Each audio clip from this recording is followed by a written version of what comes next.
welcome to Focus on Buddhism. Last week, Bhikkhu Bodhi gave a description of Duḥkha, the first of the Four Noble Truths discovered by the Buddha. Duḥkha is often translated as suffering, but however, this interpretation is not quite accurate because, as the Buddha pointed out, life also contains pleasures and joys. What the Buddha meant by the word Duḥkha goes far beyond the gross forms of suffering to encompass an inherent unsatisfactoriness pervading all life due to the impermanence of all phenomena. This outlook towards life is sometimes interpreted as pessimism. Tonight, Bhikkhu Bodhi will discuss this idea in detail, as well as explaining the other three noble truths. Here's Bhikkhu Bodhi. Now, the teaching given by the Buddha in the first noble truth often tends to arouse a certain degree of emotional resistance. This gives rise to misunderstandings, sometimes to false charges. The Buddha's a pessimist, a negativist. However, we have to understand the Buddha's purpose, intention, in teaching the first noble truth. The Buddha's aim in his whole Dhamma is to lead us to liberation, to lead us out of an unsatisfactory situation. And the way to liberation lies through correct knowledge, through seeing and understanding our existence as it is. Our usual way of seeing things, of interpreting our existence, is largely determined by our desires. And thus we blot out things we don't want to see. And we take note of the appearances of those things we want to see. On a larger scale, we put the old people off into homes for the aged. We don't want to see old age. The dead are embalmed and covered over with nice flowers and put into very nice tombs. Poverty and war we shut off into little corners of our mind. And so we set up thick emotional screens around our mental eyes so that we see and conceive and understand things in ways that are governed by our desires, in ways that turn back and reinforce our desires, that validate them, give them the seal of approval. And the Buddha holds that to gain a complete view of our existence, we have to look at it from three angles. And viewing our lives from these three angles, the Buddha points out firstly that life involves a sadha. It involves pleasure and enjoyment. He says that if there was no enjoyment in the world, in our belongings, in our achievements and activities and personal relationships and so on, people wouldn't become attached to the world. But it's precisely because there is enjoyment in the world that people become attached to it. But the Buddha points out that existence also has to be looked at from another angle. This is the angle of adinava, the unsatisfactoriness, the inadequacy. And this inadequacy consists in the fact that all our experience, including our pleasures and joys, is impermanent. Everything is subject to change, and in many ways, at a deep level, it can be connected with pain and with dissatisfaction. Then the third angle the Buddha indicates is the aspect of release, nisarana. To be free from suffering, we have to put away the attachment and desire for the objects of enjoyment, since it is this attachment that leads us into the pain and suffering. But still the question might be asked, if life involves both enjoyment and disappointment, both happiness and suffering, why does the Buddha put so much stress on the negative side? To understand why the Buddha makes the problem of dukkha the theme of his teaching, we have to understand the intention behind his formulation of the doctrine. The Buddha's thought really begins not with the truth of dukkha, with something more fundamental. This fundamental starting point is the fact that all living beings seek happiness.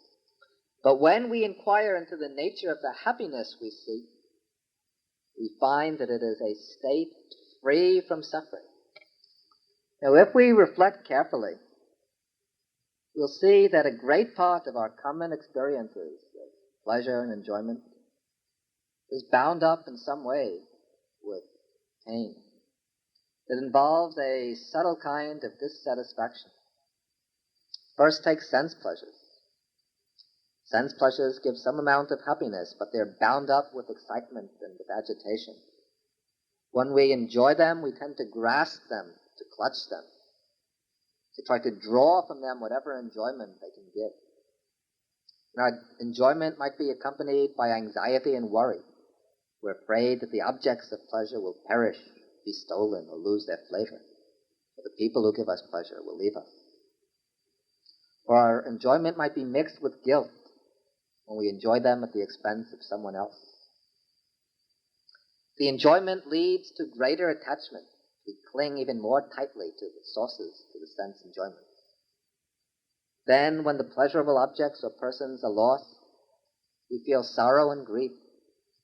And often we find that the pleasures that we've sought for, when we get them, they don't give us the happiness, all the happiness that we expected of them. Even when we get them, even when we're satiated with them, they still leave us feeling hollow, unfulfilled, discontent. Then we cling to the body when it's beautiful and healthy, become proud of it, happy with it. But as time goes by, the body loses its beauty, its health. It grows old, it can fall sick, it becomes ugly. Then there comes sorrow. Aesthetic feelings, religious experiences, even meditative experiences might give some kind of serene and detached happiness, but that's not permanent.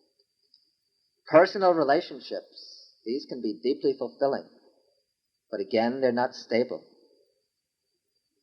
Then life itself, we have to think of the millions of people without enough food to eat. Children going hungry, starving, undernourished. People without clothing and shelter, refugees and orphans. People afflicted with various diseases, lying in hospitals without adequate medical care, without hope of recovery. We have to think of the old people, lonely, neglected, despondent. Also, we have to think of those who are caught in the net of violence and the destruction of war. Think of those, the victims of accidents, earthquakes, fires, floods. Think of the animals as well. Wild animals living in a constant struggle for survival. The only rule is to devour or to be devoured. You have to think also of the domestic animals living in their dullness, forced to work, raised to be slaughtered and eaten. And then for all life, the ultimate end, as the Buddha has always already indicated, is old age, illness, and death. Now, it might be claimed that even though life has its share of suffering and disappointment, still it offers its opportunities for pleasure. Now, we should grasp these as long as we have the chance. That might be a true principle if this were the only life that we live. But the Buddha teaches that this is not the only life. The Buddha teaches that we do not live one time only, but many times, countless times. Our life is part of a succession of rebirths, a process of repeated existence that's been going on since beginningless time. In the course of our wandering through birth and death, we've inhabited all the different planes, the heavens, the lower worlds, the human realm, the animal realm, and many times we've experienced the dukkha of those planes.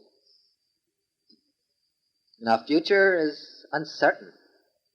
Just a turn of the wheel, the transition from death to birth, separates us from rebirth into lands torn by poverty, by oppression, by war, from rebirth into the lower worlds. And even life in the heavens is no consolation. For life in all the planes of existence comes to an end, and so when heavenly life comes to an end, will be followed by a rebirth someplace else. So when we examine our lives in the light of the Buddha's teaching, it becomes clear that real happiness, true lasting happiness, cannot be found in the realm of the conditioned, in the realm of the world of birth and death. But as we said before, the Buddha's teaching recognizes our most fundamental urge to be the urge for happiness. And the teaching is the doctrine of deliverance is intended to bring the fulfillment of that urge. But the Buddha teaches that real happiness, stable and perishable happiness, is to be found only in the unconditioned, that is, in Nibbana, the deathless state.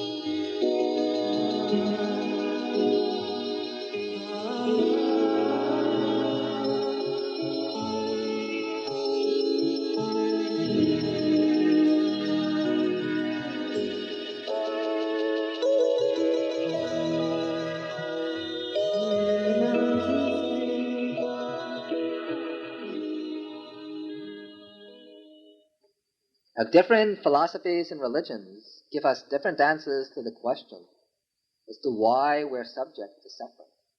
Some say that suffering occurs through chance or through purely naturalistic causes. Some say that it comes by fate or destiny. Still others attribute it to the will of an almighty God to inflict suffering on us as punishment for some original sin or as a means to purify us and make us worthy of his love. All these explanations the Buddha dismisses as fanciful, products of belief and imagination. They all lead to one of two results. Either they encourage a passive acceptance of suffering, resignation, or else they get us involved in treating the symptoms. We see the first in the fatalists and in certain forms of theism. We see the second in the attempt of modern secularists to make our lives cozy and comfortable by all sorts of technological wonders. But the Buddha's approach to the problem of dukkha is quite different.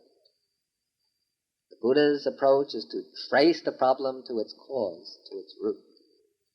We can only eliminate dukkha by getting rid of the cause, by eradicating the cause. So in the second noble truth, the Buddha points out the origin of dukkha. And the cause, he says, is craving. Let me read the Buddha's own words. What now is the noble truth of the origin of dukkha? It is craving, which gives rise to repeated existence, produces rebirth, which is bound up with pleasure and lust, and finds ever fresh delight, now here, now there. It is of three kinds: sensual craving, craving for existence, and craving for annihilation. First, we have to deal with the word tanha. The word means literally thirst. We follow the common practice in translating it as craving. Some writers explain tanha as desire, but this translation can be misleading. It might suggest that Buddhism insists on eliminating all desire, which is false. There can be good desires, the desire to practice the Dhamma, the desire to give, to observe precepts. There can also be neutral desires, the desire to take a walk, the desire to sleep when tired or to eat when hungry. And there can also be unwholesome desires.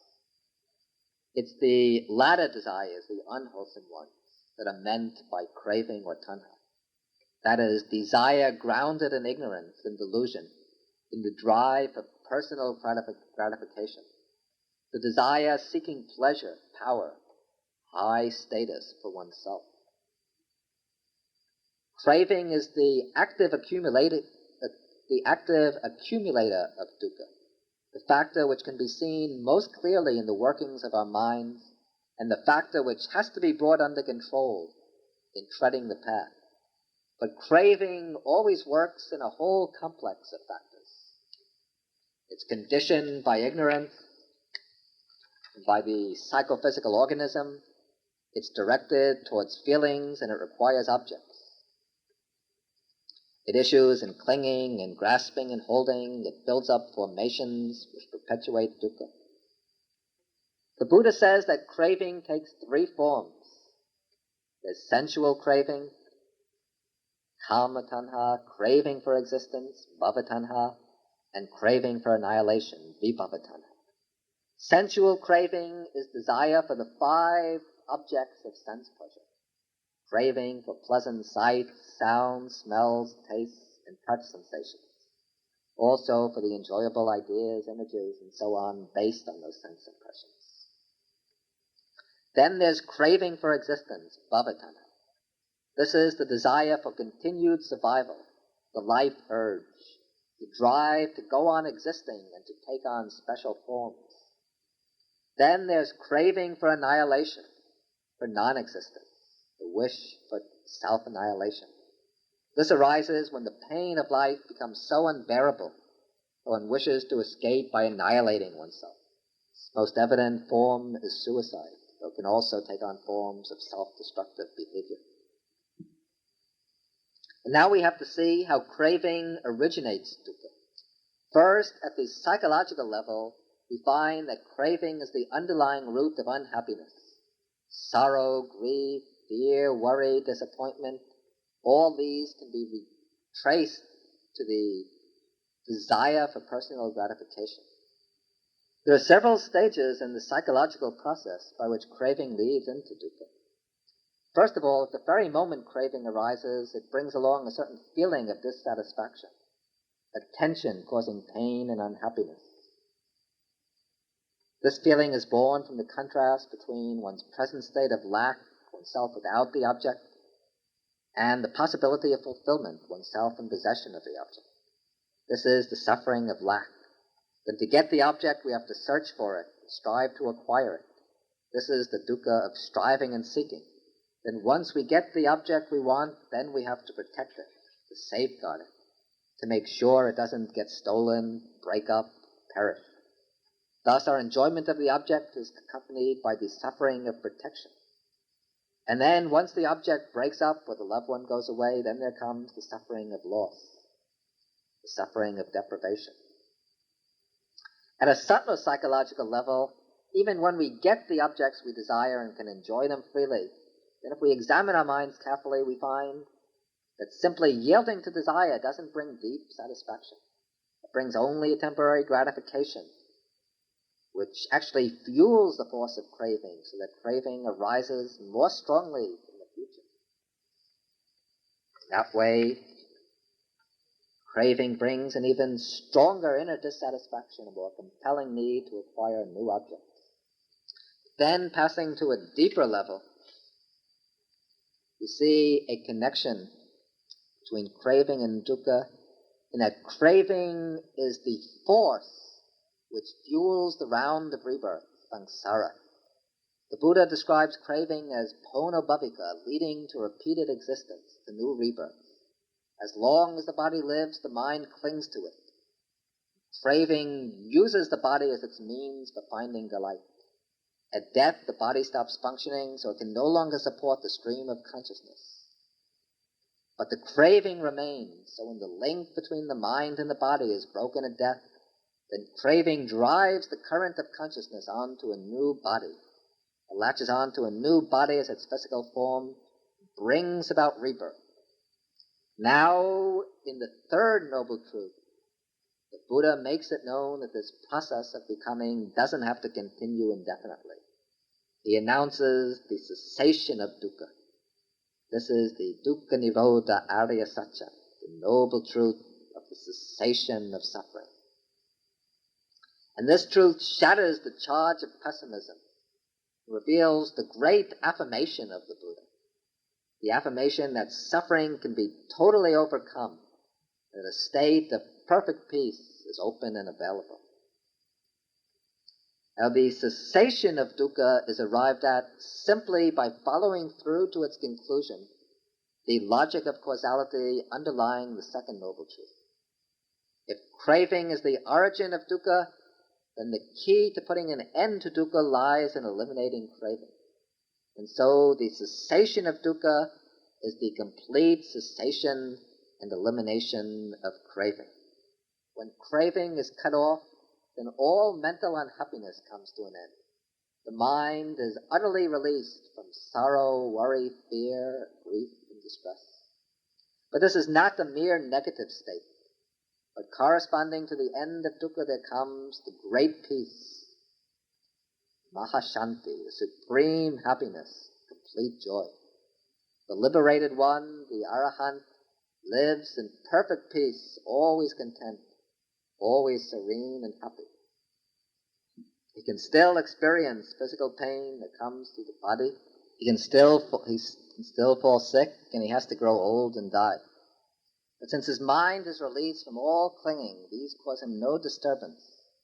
He goes through them without sorrow. His mind stands unshakable among all the vicissitudes of life.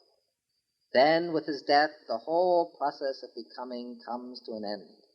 Since he's abandoned craving, there's no seed for new existence. Samsara, the round of rebirth, draws to a close. This is the state of final deliverance. But this end of dukkha, this is not annihilation, not a plunge into utter non-being, but simultaneously it's a full attainment of the unconditioned nibbana. The liberated one passes out from the world of becoming to a state which is immeasurable and inconceivable, beyond the range of concepts and words.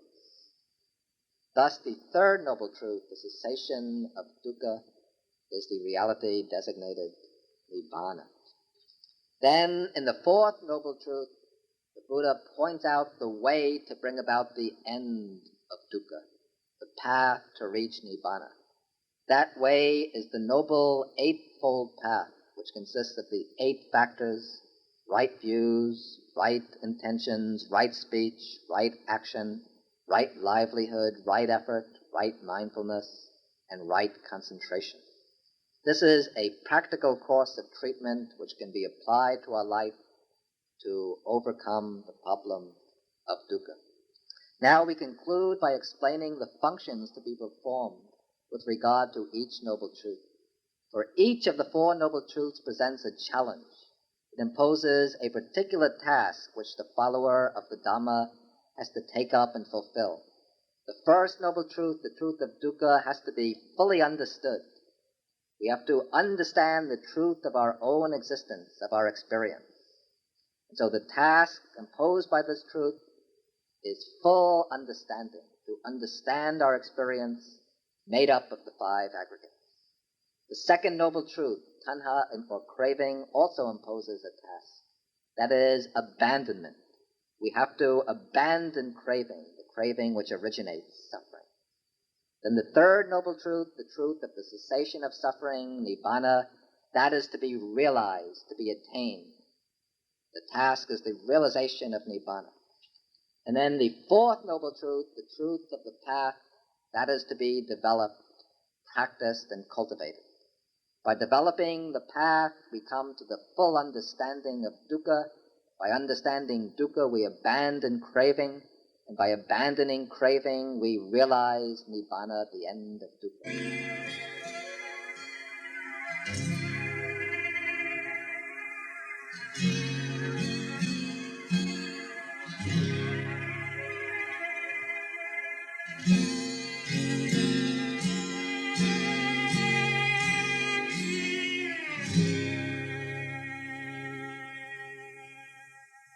Now you know it's not going to last. Why do you hold on? Why do you seek bliss in things that can only bring you pain?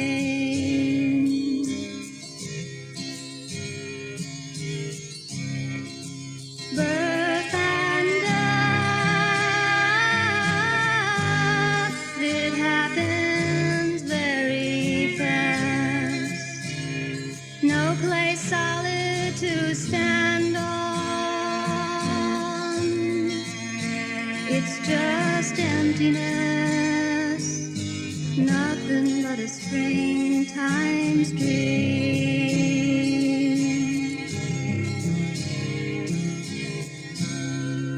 Watch the silkworm spin, the shroud he'll soon die in. Where you going, my friend? You can't avoid life's bitter end.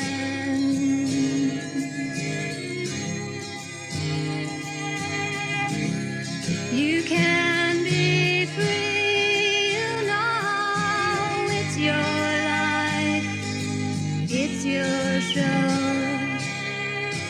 Just let your wisdom grow. Just let your false thoughts go.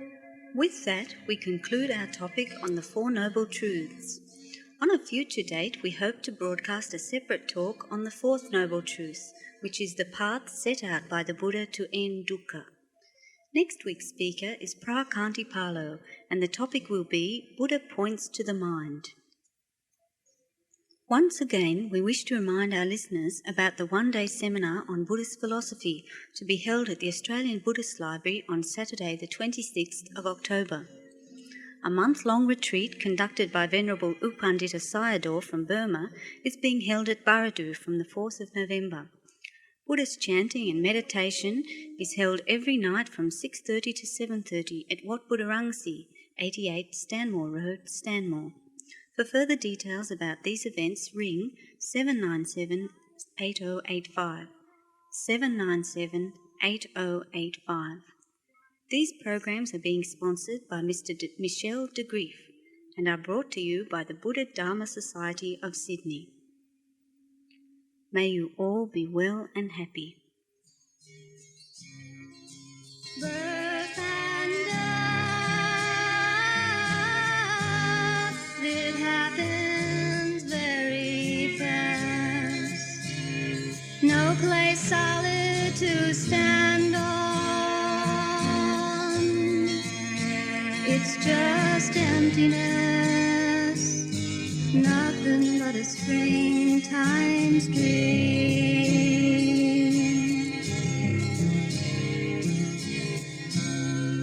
Watch the silkworm spin, the shroud he'll soon die in.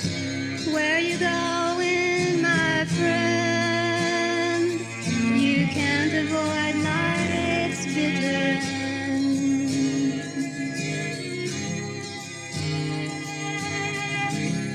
You can be free, you know. It's your life, it's your